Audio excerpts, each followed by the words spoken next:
So I hope you can see the screen clearly. Okay, so I'm here to present on behalf of the entire computer vision group from CSE UNSW. So in our group, we have 5 academic staff. We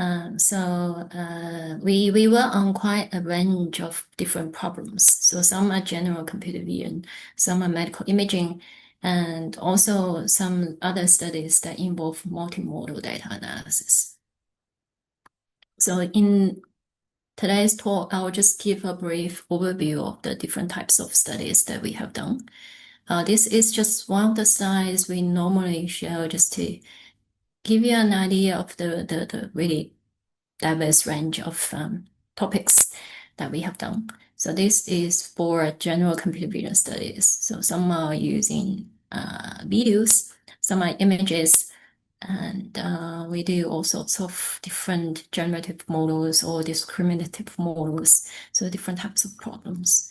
And this one is more relevant. So in biomedical image analysis, we kind of work on all sorts of imaging modalities, some at a really low micro level, like histopathology images, and some at a higher level with MRI or CT kind of images.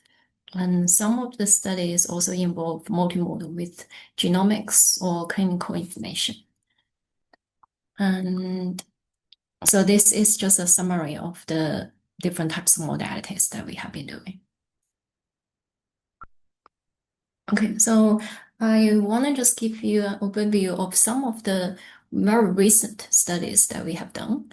And our focus has always been on trying to develop some novel deep learning models so they can be applied more effectively and efficiently for medical imaging, especially when we have all sorts of difficulties with medical imaging, because compared to general images, we don't have that big data sets for training, and also many of the ground truth annotations could be quite noisy, so they are not as high quality as the other public data sets that are for general image analysis. So this one is just showing one of the examples is for tissue segmentation in histopathology. So tissue segmentation is typically a weakly supervised learning problem because we don't really annotate pixel-wise ground truth annotation. They are typically at the image level. So how do we do this kind of segmentation without pixel-wise ground truth annotation? So it's a typical weakly supervised learning problem. And there are many ways of doing this. In one of the very recent work, we just did try to use textual information. So by using text knowledge that we mine from the internet to try to give more information to the deep learning model to try to learn better features from the images. And using that, this one is actually a 2-stage approach. So the first stage is to estimate a segmentation mask based on the kind of high level ground truth. And then the second stage is to do a further refinement. And the main focus here is how to utilize text information to better learn the features. And then another type of approach is semi-supervised learning. So it's also to target when we have limited ground truth information, not enough data to do the training. So we have semi-supervised approach where we can use a small number of annotated data together with a larger number of unannotated data. So this can be useful in many different types of applications. On the left, I'm just showing one of the very standard problem in histopathology. So it's about stand normalization. So that's when we have images from different centers and then they all look quite different. So in order to have a more consistent approach to analyze these images, the pre-processing step is stand normalization. So it used to be some image morphology and kind of processing. Nowadays, we also use deep learning for standard normalization. And on the right is segmentation in MRI. This particular example is about the muscle segmentation. So we've done some muscle segmentation for different populations, adults, children, and people with pathology or normal population. So this is also one of the very standard semi-supervised setting. So because it's quite difficult to do the ground truth annotation. Okay, the next one is about survival prediction. So it's also one of the very well studied topics in histopathology, actually. It's about how we can utilize histopathology information to predict the survival rate or survival chance of cancer patients.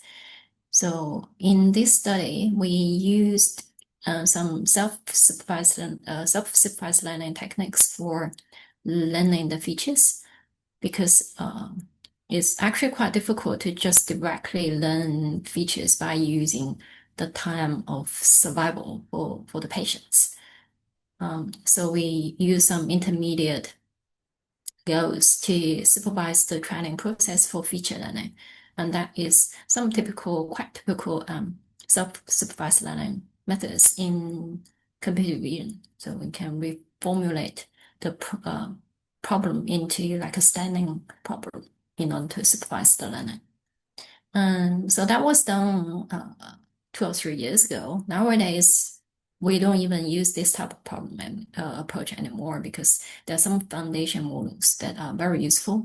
So we can just apply foundation models to replace the self-supervised learning step. And then we can do some further fine-tuning or incorporation of some other techniques to make it even more accurate. And this is a very recent study we did. I think it's kind of interesting. It's for federated learning. So federated learning is about when we have multiple centers and we want to train some model without sharing the data. And also in this study, we went one step further to say, what if we just do few shot learning for each center? So we reduce the requirement for the number of training data for each center as well. So this is a method developed for accommodating this type of few shot setting. So we don't have to share the data, and also at the same time for each center, we only require a small number of training data.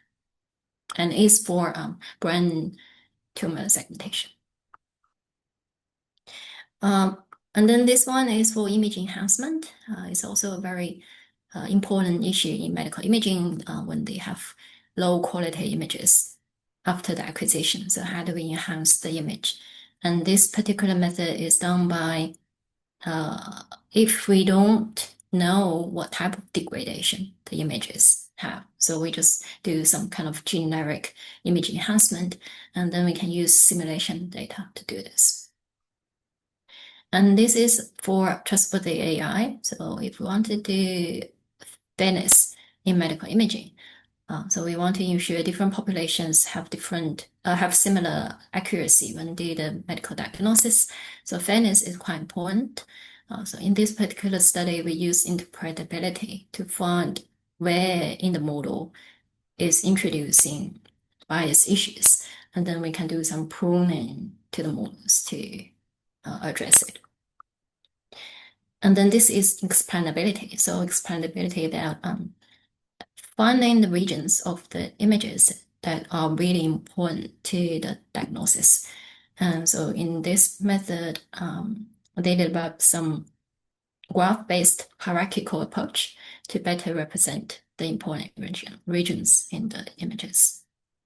And this one is an example of fusing images with genomics and clinical information in a multi-stage approach. So by having multimodal data, that obviously should have improved the accuracy. And this is another example by using multimodal data, and it's for early detection of liver cancer. And this is another one. I think this one, the imaging modality is quite unique. So it's for 4D fetal uh, echocardiograms analysis. So essentially, it's a time series ultrasound, a 3D ultrasound. So you can have 4D information from the region and then do a better segmentation in 4D and then do more in-depth analysis. So we also have some study on automatic network design, so essentially using NAS for finding the optimal network architecture, and also some studies about really comprehensive benchmarking, because um, I'm not sure you know. Normally, we say, well, the evaluation benchmarks, the evaluation metrics, they are actually introducing bias. So the current evaluation metrics, they are not good representation of how well the methods work. So there are some approaches to try to revise the benchmarks. So yeah, so that's all from me. Thanks.